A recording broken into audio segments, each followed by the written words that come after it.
Hello friends, in this short video, today I am going to discuss with you how to avoid annotation in Zoom meeting. When we are doing Zoom meeting or class using our smartphone, students can annotate, which means the students can draw lines on our screen.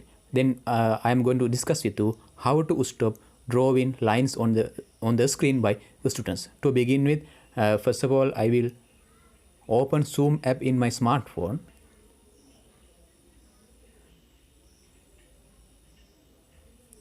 And I'm going to start a meeting now. Right, now here we have a new meeting icon.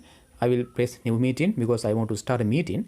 And also I will click on start a meeting icon. Now the meeting will be started. You know about these things. Now meeting is started. Now I am going to share the screen, because when we are sharing the screen, then only students can draw lines on the screen. Because of that, I have clicked on the share icon.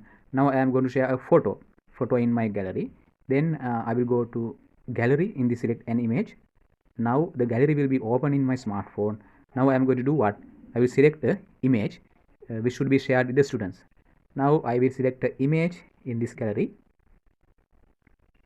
I have selected one of image. Now this image will be shown to the students. Now in this occasion, the students can draw lines on the screen. Now we'll see how we can stop this drawing. To do it, go to more settings on your screen and go to meeting settings now. Now you can see there are one of very important two settings here in content share. One thing is annotate, the other one is show names of annotators.